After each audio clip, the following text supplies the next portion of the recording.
আজ আমি করে নেব লালতে পাট শাক দিয়ে মুসুরির ডাল। এভাবে একবার লালতে পাট শাক দিয়ে মুসুরির ডাল করে দেখুন, খেতে হয় অসাধারণ। নমস্কার, তাপসী রান্নাঘরে সকলকে স্বাগত। শুরু করছি নতুন একটা দিনে নতুন একটা ভিডিও। আজ আমি দেখুন লালতে পাট শাক নিয়েছি। এই লালতে পাট শাকগুলো আমি বেছে নেব। গরমের শুরুতেই এখন লালতে পাট শাক ওঠা শুরু করে দিয়েছে। এই লালতে পাট শাক দিয়ে আজ আমি করব একটা রেসিপি। আর রেসিপিটা একদমই সিম্পল, একদমই অল্প সময়ে রেসিপিটা হয়েও যাবে, কিন্তু খেতে কিন্তু ভালো লাগে। আর আমি এই লালতে পাট শাকটা কীভাবে খাই বা কী রেসিপি করব সেটাই আজ আপনাদের সঙ্গে আমি শেয়ার করব। আমি লালতে পাট শাক অনেক রকমভাবেই খাই, আজকে আমি কিভাবে করছি সেটাই কিন্তু প্রথম শেয়ার করছি। গরমের শুরুতে আজকে আমাদের ঘরে প্রথমে এই লালতে পাট শাক এনেছে। এবার শাকগুলো আমি বেছে নিচ্ছি। দেখুন শাকগুলো সবাই আমি এইভাবে বেছে নিয়েছি। এবার আমি ভালো করে ধুয়ে নেব। শাকগুলো এখন একদম নতুন, তো ভীষণ নরম, আর একটা শাকও কিন্তু খারাপ নেই, প্রত্যেকটা শাক ভালো, একদম নতুন নতুন উঠছে শাক এই বাজারে শাকগুলো। তাহলে চলুন আমি শাকটা ভালো করে ধুয়ে নিচ্ছি। এখানে আমি নিয়েছি 100 গ্রাম মুসুরির ডাল। এবার এই ডালটা আমি ভালো করে ধুয়ে নেব। কড়াইতে জল দিয়ে গরম বসিয়ে দিয়েছি। এবার দিয়ে দেবো আমি ধুয়ে রাখা ডাল। এখানে 100 গ্রাম ডালের জন্য আমি আমার পরিমাণ মতো জল নিয়েছি। আমার শাক আছে 500 গ্রাম, সেই পরিমাণ হিসাব করে কিন্তু আমি 100 গ্রাম ডাল নিয়েছি। আপনাদের শাকের পরিমাণ যেরকম থাকবে সেই হিসাব করে ডাল কমিয়ে বা বাড়িয়ে নিতে পারেন। এবার ডাল আমি সিদ্ধ করে নেব। ডাল সিদ্ধ করার জন্য আমি দিয়ে দিচ্ছি 1/2 চা চামচ নুন।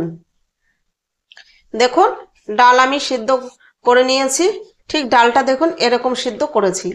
এই রান্নাটার জন্য কিন্তু ডাল এরকম করেই সিদ্ধ করতে হবে, এর থেকে একদম বেশি সিদ্ধ করা যাবে না। এবার আমি এখানে দিয়ে দেব ধুয়ে রাখা পাট শাক। এবার দিয়ে দিচ্ছি চিড়ে রাখা 4টে কাঁচা লঙ্কা।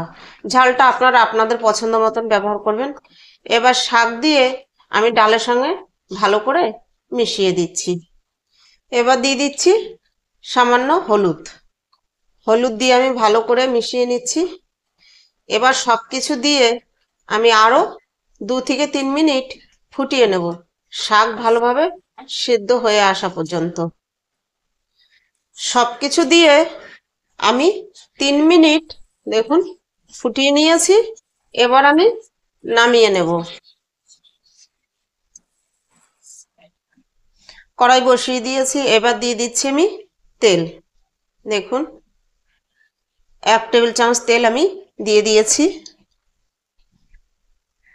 এবার দিয়ে দিচ্ছি 2টো শুকনো লঙ্কা, দিয়ে আমি কয়েক সেকেন্ড ভেজে নিচ্ছি। এবার এখানে আমি দিয়ে দেব বেশ কিছুটা রসুন থেতো করে নিয়েছি। থেতো করা রসুন আমি এই রেসিপিটার জন্য আমি রসুনটাই ব্যবহার করছি। আমাদের ঘরে রসুনটা খেতে ভালোবাসে। আর নিরামিষের দিনে করলে বা আপনারা রসুন ছাড়া খেতে চাইলে কালো জিরে ফোড়ন দিতে পারেন, তবে এই রেসিপিটাতে রসুন ফোড়নটাই বেশি ভালো লাগে। আমি রসুনটা হালকা লাল করে ভেজে নেব। দেখুন রসুনটা কিন্তু দেখুন আমি হালকা লাল করে ভেজে নিয়েছি। এবার এখানে আমি দিয়ে দেব শাক আর ডাল, যে আগেই ভালো করে আমি রান্না করে নিয়েছি সেই ডাল ফোড়ন। ডাল আমি ঢেলে দিলাম, দিয়ে আমি ফোড়নের সঙ্গে ভালো করে মিশিয়ে দিচ্ছি। এভাবে মিশিয়ে দিয়ে আমি কিন্তু আরো রান্না করব 2 থেকে 3 মিনিট। আমি 2 মিনিট ফুটিয়ে নিয়েছি। আমি আবার একবার দেখে নিচ্ছি, তবে আমি আরো একটু শুকিয়ে নেব। আমার এই রেসিপিটা যদি আপনাদের কাছে ভালো লাগে অবশ্যই লাইক কমেন্ট সাবস্ক্রাইব করবেন। সাবস্ক্রাইব করে আমার পাশে থাকবেন। আর সাবস্ক্রাইব করে পাশে থাকা বেল আইকনটি প্রেস করে নোটিফিকেশনটি অন রাখবেন। যখনই আমি এরকম নিত্য নতুন ভিডিও আপলোড করব পৌঁছে যাবে সবার আগে আপনাদের কাছে। আর আপনারা অবশ্যই আমাকে কমেন্ট করে জানাবেন আপনাদের কাছে রেসিপিটি কীরকম লেগেছে। আর এই লালতে পাট শাকের উপরে আরও নিত্য নতুন ভিডিও বা নিত্য নতুনভাবে রান্না দেখতে চান কিনা সেটাও আমাকে কমেন্ট করে জানাবেন। তাহলে আমি এই পাট শাকের উপরে আরও অন্যরকম ভিডিও নিয়ে আসব। দেখুন আমি আর 1 মিনিট রান্না করব। আমি আরও 1 মিনিট রান্না করে নিয়েছি। দেখুন আমি ঠিক এরকম ঘনত্ব রেখেছি।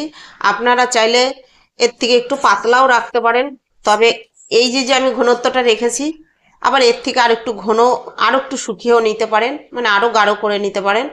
তবে আমি এখন যেটা রেখেছি এটা কিন্তু ঠান্ডা হলে আরও গাঢ় হয়ে যাবে। এবার আমি এটা নামিয়ে নেব। আমি একটা বোল নিয়ে নিয়েছি, এবার আমি নামিয়ে নিচ্ছি।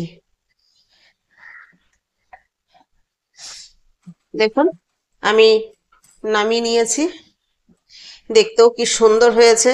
আর এইভাবে পাট শাকটা করে খেয়ে দেখবেন, লালতে পাট শাক এইভাবে রান্না করে খেয়ে দেখবেন, খেতে কিন্তু হয় অসাধারণ। এই পাট শাক দিয়েই কিন্তু আপনাদের ভাত খাওয়া হয়ে যাবে, আর কিছুর প্রয়োজন হবে না। তবে দেখতে যেরকম হয়েছে খেতেও তেমনিই টেস্টি হয়। আমার এই ভিডিওটা আপনাদের কাছে ভালো লাগলে বন্ধুদের সঙ্গে বেশি বেশি শেয়ার করুন, আর নিজেরাও ঘরে ট্রাই করুন। আজ ভিডিওটা এখানেই শেষ করছি। ফিরে আসব নতুন একটা দিনে নতুন একটা ভিডিও নিয়ে।